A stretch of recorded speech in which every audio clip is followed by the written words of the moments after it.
Hello, everyone. My name is Nada Sumik, and I'm the National Field Manager for We Are All America.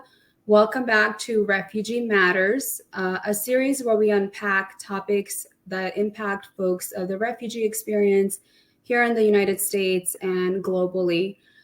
Today, we will be discussing a very important topic, the topic on genocide, ahead of Genocide Awareness Month. Our guest speakers, including myself and my colleagues today will be sharing not just personal accounts on genocide, how it impacted their lives, but additionally, we have Dr. Tim Langiel, who teaches on genocide studies and religious studies. He will share how we can promote a greater understanding of the causes and dynamics of genocide, war crimes, ethnic cleansing, and crimes against humanity, and the responsibility that we also have as an international community in this regard. So without further ado, we're going to jump into our Refugee Matters series. I'm going to introduce Dr. Tim to start off. So a little bit of background about Dr. Tim. He grew up in Edmonton, Alberta. He completed his doctorate at the University of Toronto in the study of religion and Jewish studies. His research focuses on trauma, memory, and Jewish responses to catastrophe during the Second Template period, genocide in antiquity, memory, and the Jewish Legion during World War I. At ASU, Dr. Langiel primarily teaches courses on Hebrew Bible, Jewish history, and comparative genocide. He is currently working on a book manuscript on genocide and antiquity and is the editor of Judaism in 5 Minutes. He's also a member of the board of directors for Genocide Awareness Week, which we'll talk a little bit more during our series today, and he and the Phoenix Holocaust Association. So welcome, Dr. Tim. My first question for you is, your teaching specialized in genocide studies. Can you provide a little bit of context for us and background around this topic? What is genocide defined, and any statistics that you'd like for us to know about? All right, thank you, Nita, for having me and being on here with Pierre. I'm honored, and the definition of genocide, it's not straightforward. As someone in religious studies as well, we always talk about we can't essentialize religion and the definition of religion. And genocide, although very different, religion can be part of genocide. It's also a field with divergent definitions. I tend to go back to Lemkin a bit more myself, which I'll speak to momentarily. But, we've got Lemkin, the UN definition. And, if one were to look into Adam Jones's book, Genocide, A Comprehensive Introduction, he's got pages of definitions and how it's changed over time. Some people see it as just, for some, the Holocaust would be basically all that there is for genocide, when killing has to happen at a certain scale and in a certain way. Myself, I don't approach it that way. Even, terms like extermination or annihilation, I always stress with my students destruction. And that's going back to Lemkin, and there's different ways of destroying a group. Mass murder, physical atrocities can be part of that, obviously, but you can't have mass murders without genocide. You can have genocide without mass murders. So I do try to, with my students, I usually introduce them to Lemkin's definition. By genocide, we mean the destruction of a nation or an ethnic group, and it's based on his earlier concepts of barbarism, which is like the premeditated destruction of a national, racial, religious, ethnic, any kind of social collectivity through like massacres and pogroms, and then vandalism with cultural genocide, destruction of art, culture, language.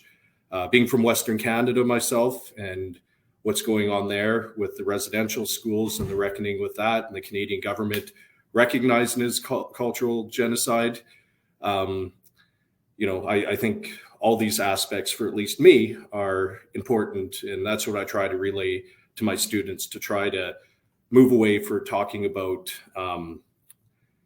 extermination of people exclusively, but that there's different ways of destroying groups. It can be structural, right? It can be ongoing. It can be, persistent in that way. If we look at indigenous peoples in North America, so I'm kind of more of a, Lemkean scholar myself, and looking at this as, what is destruction and the different ways that a group can be destroyed.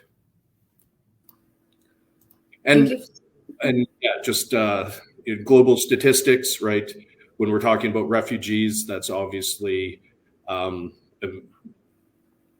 significant, right? Because we have refugees because groups get targeted, they get removed from lands and homes. And speaking of which, even a term like ethnic cleansing, right? That's a perpetrator term that doesn't describe the destruction that people go through.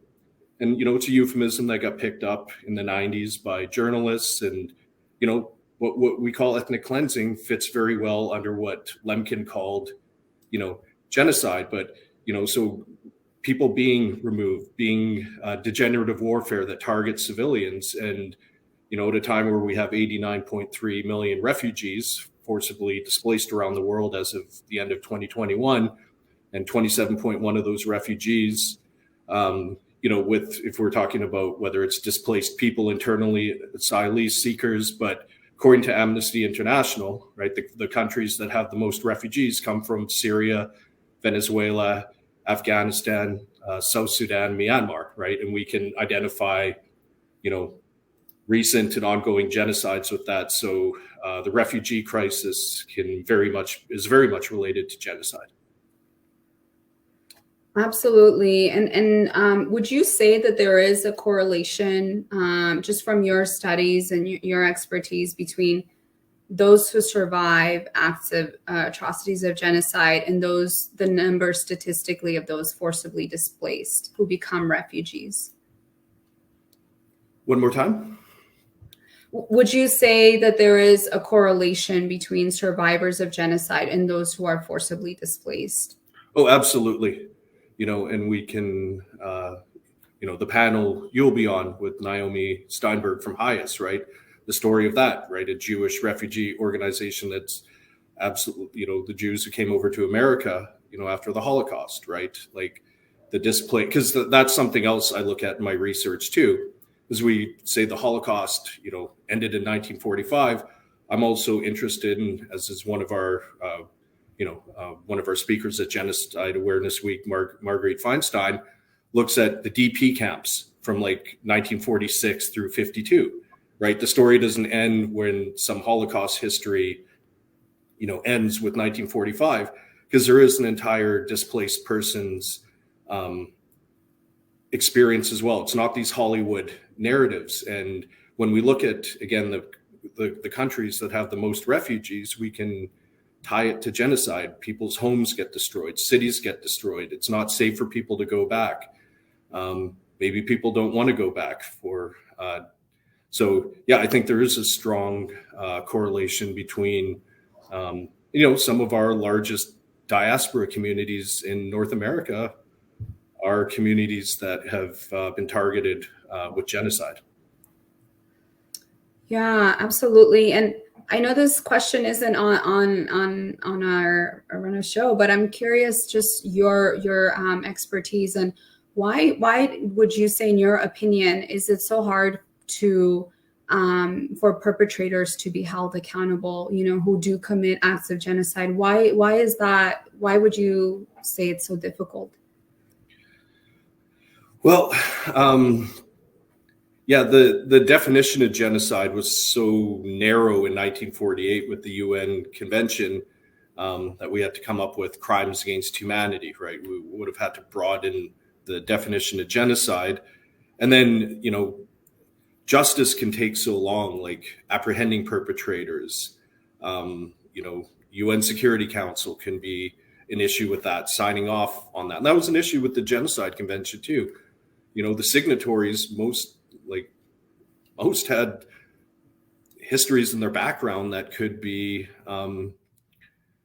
they literally had skeletons in the closet. And so, and how we see it, right? Denial is a big part of this too.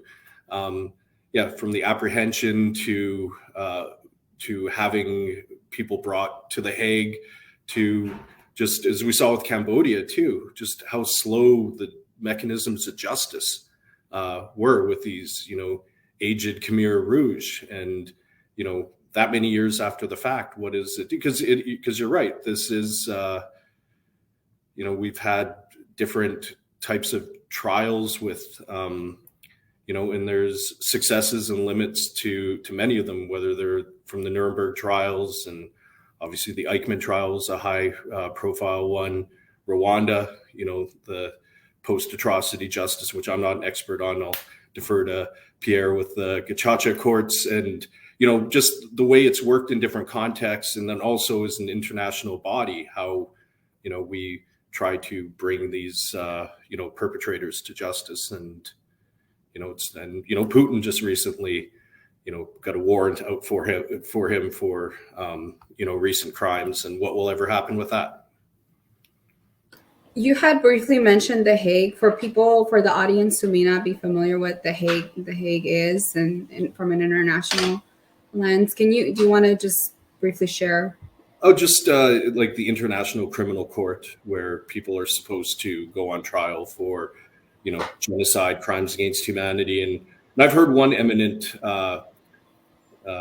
international lawyer say at a workshop I was in that, again, the definition of genocide is so narrow for him. He said the only three he could successfully try under that definition would have been the Holocaust, Armenia, and Rwanda. And two of those took place before 1948, when we have the UN Convention 96, Resolution 96-2. And so again, just even, when people, this is the thing with genocide, with the definition, people talk about how, whether we should use the G word, because it gets overused a lot, right? Where it loses its meaning, but then sometimes it can be too narrow. People might just be talking about the Holocaust and nothing else. But, there are scholars who, try to approach this in different ways, like rather than looking at, trying to figure out if something's a genocide or not, that we can look at, looking at the persistence patterns of destruction in places like, Canada with Indigenous people, for example. So the definition, the challenges with the definition and how narrow, and then also how wide it can be, poses challenges with this as well. Thank you. You had mentioned earlier about Genocide Awareness Conference. Can you tell us more background around the conference and why it's important? Yes. So that comes from Scottsdale Community College with John Lifferton from, this is Genocide Awareness Week 11, our second one at ASU. It's running April 17th through 21st. Actually, our themes this year are genocides, refugees, and diaspora.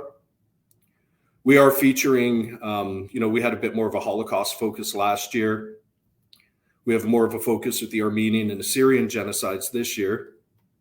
And this is, something, we'll have to agree to as a board, what we're going to do in future years, maybe try, kind of feature different genocides, right?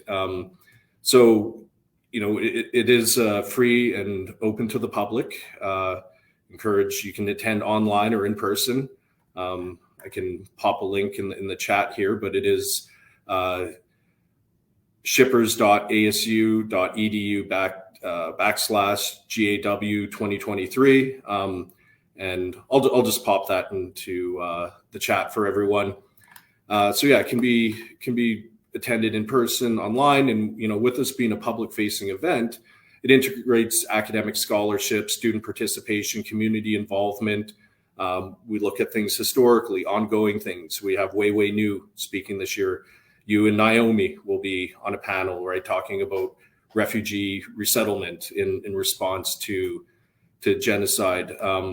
We're screening actually Aurora Sunrise this year, which is Armenia's entry into the Oscars, which we're pretty excited about. And why is this important? Well, the genocide just isn't a thing of the past. Sometimes, we do, there's a lot of historiography around it, but it is an ongoing contemporary issue, even with the Armenian genocide, right? Denial, makes it ongoing. Myanmar, Uyghur Muslims in China, right?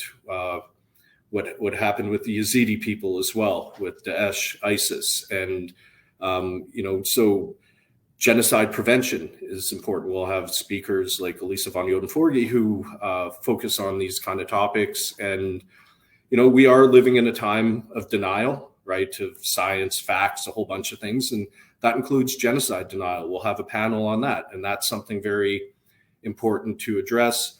We've got we're seeing a rise in fascism and authoritarianism in the world, which in dehumanization, right? Dehumanization, most scholars will agree, like that's an early red flag for things going the wrong way, like this dehumanizing discourse, the polarization. And so we do bring together. What I really like about this year is we do have our academics. We have people doing work on the ground, Nita, such as yourself and Naomi Steinberg with HIAS, to Wei Wei Nu being an activist, a Burmese activist, to we've got performances, film, people from the State Department, like Assistant Secretary Julieta Valnois, right? So what we try to do is bring together,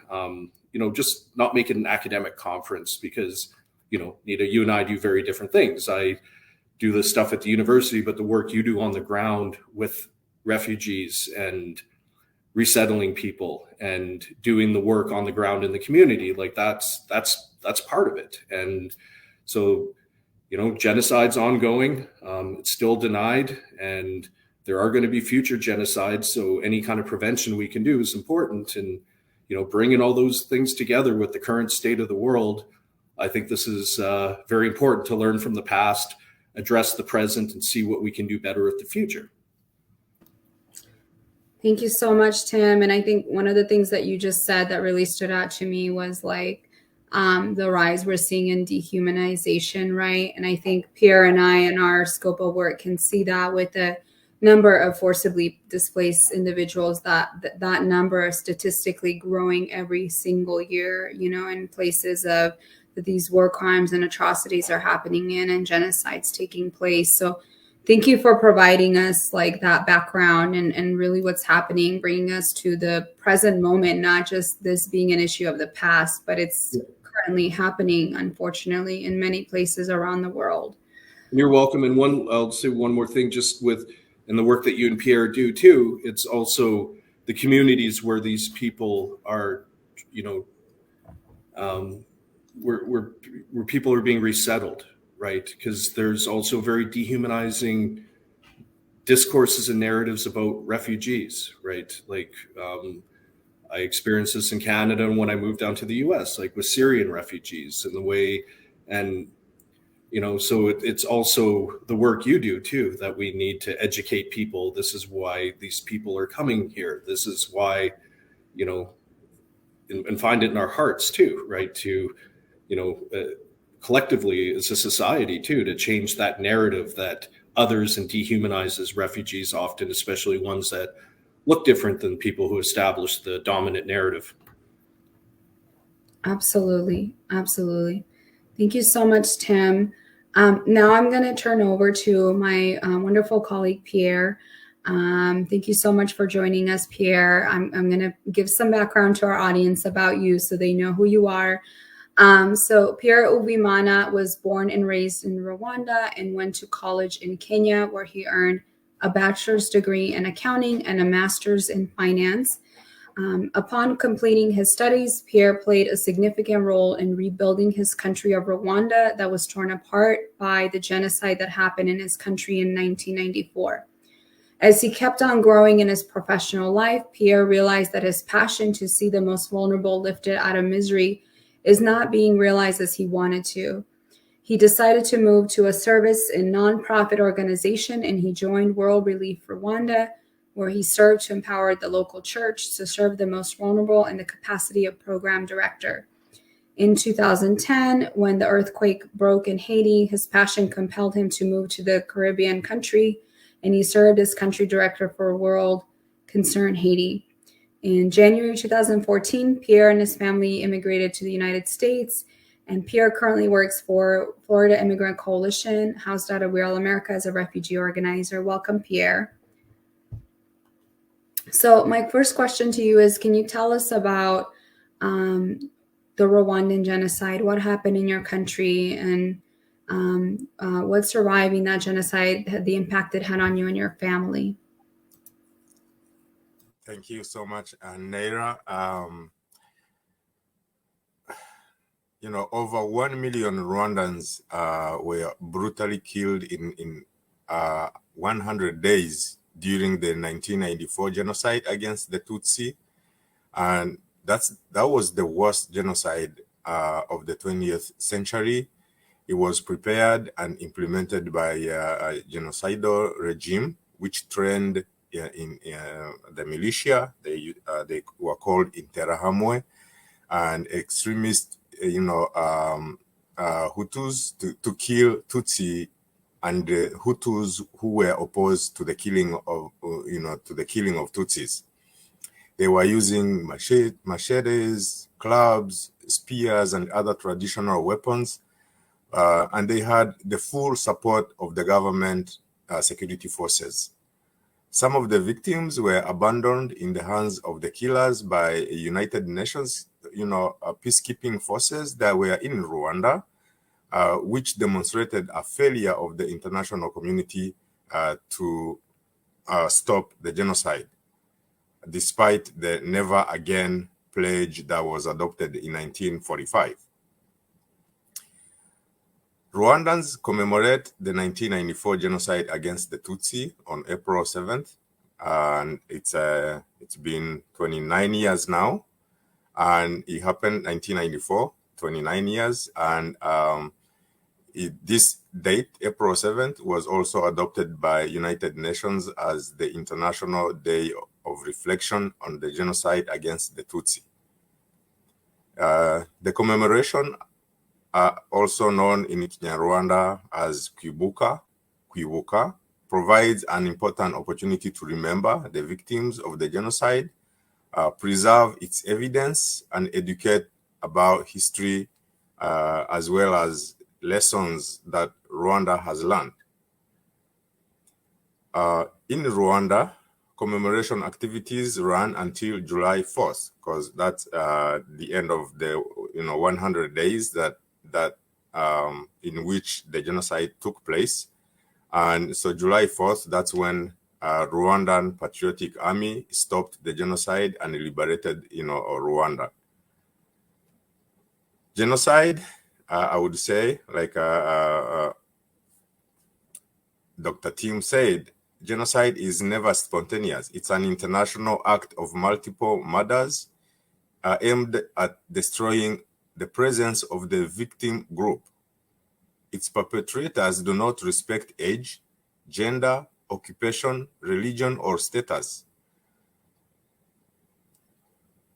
Different types of crises have different names, such as politicide or ethnocide or other names. But this does not imply one is better or worse than the other, but they are different in either motivation or outcome. Whatever the term used, victims of mass murder feel, often with good reason, that they have suffered a genocidal attempt on their lives. We have an exhibition of genocide in Rwanda, and it keeps the history of genocide, and so that people will never forget. So that's a brief, description of the genocide in Rwanda. And personally, I was in Rwanda. I was born there. And on April 16, that's when they came to our house and they threw a grenade to me. and and they left me thinking that I died. Unfortunately, for them, I didn't die. I suffered significant injury, but Red Cross came and rescued me. They took me to the hospital, and like you see me, I'm still alive. But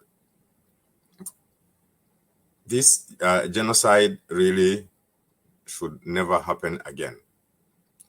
People who have committed this genocide, some of them are still alive. Some of them have died.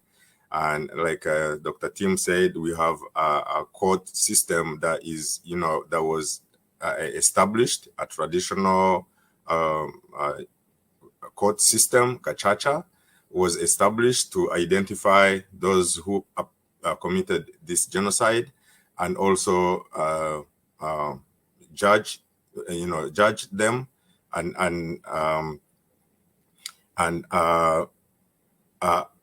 a system that, a process that could have taken more than 100 years, because we have more than 100,000 people who committed genocide, and going through the traditional court system, it would have taken more than like 100 years to judge all those people.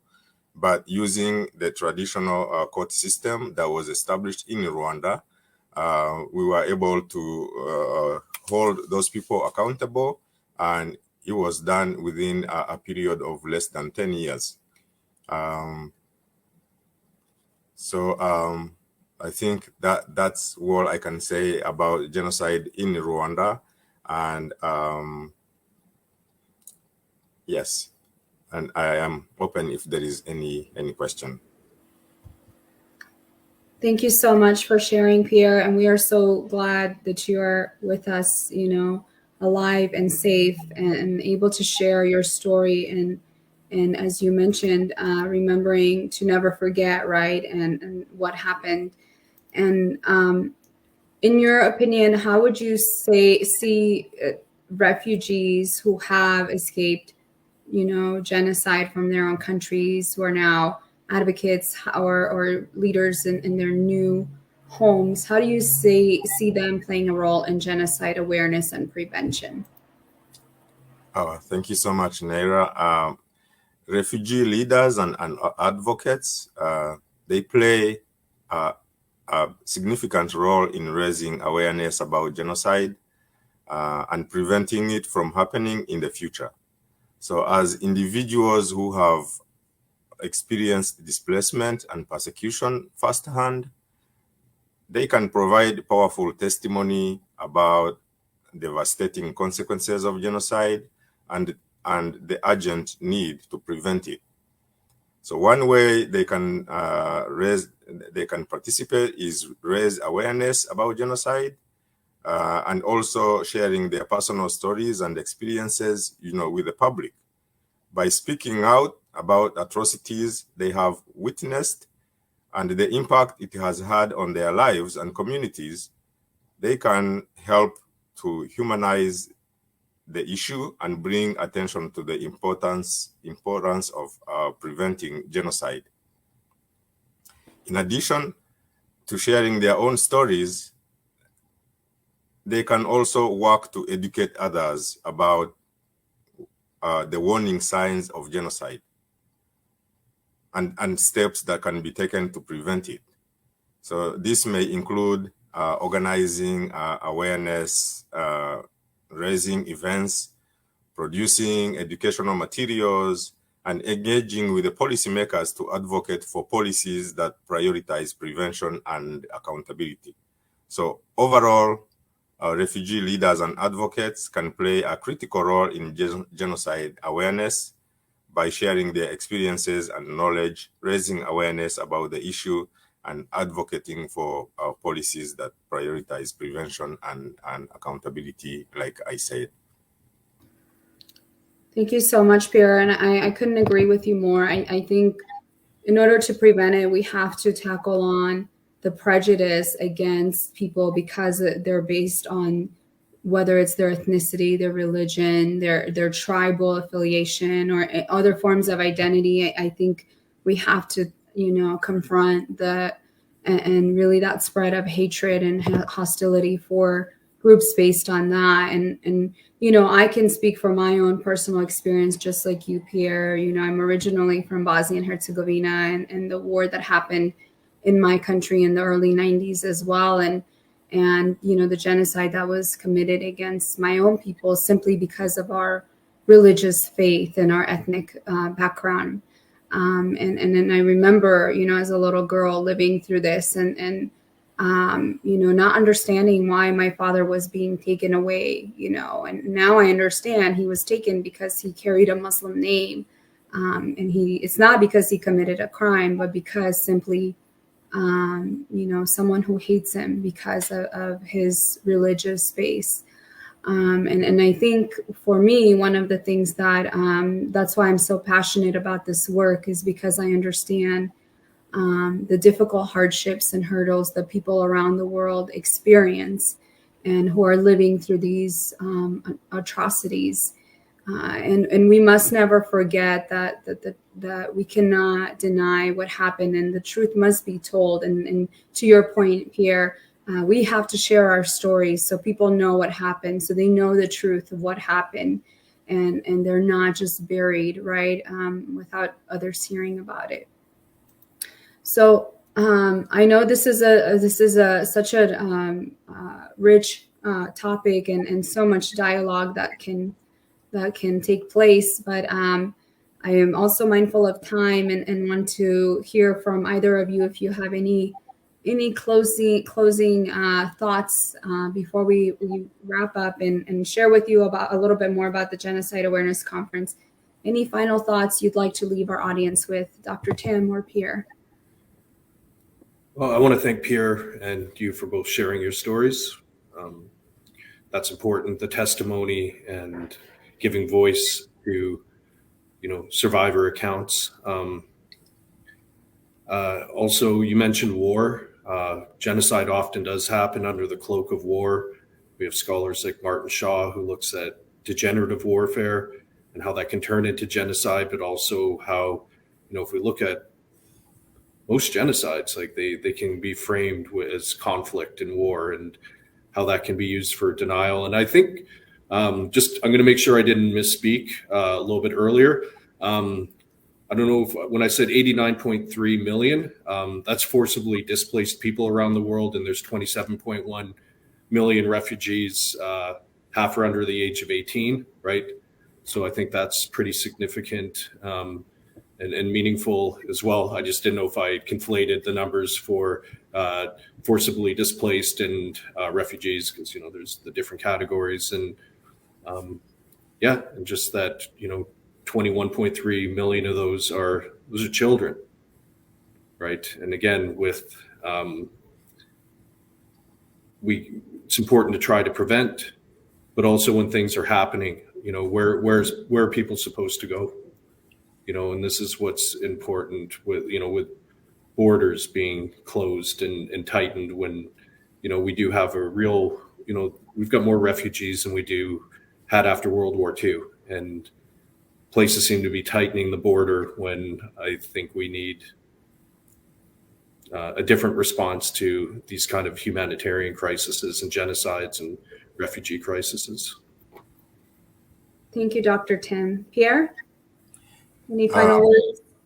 Thank you so much, Naira. And in order to preserve awareness and prevention for the genocide against the Tutsi in Rwanda, we always have commemoration events inside Rwanda and outside.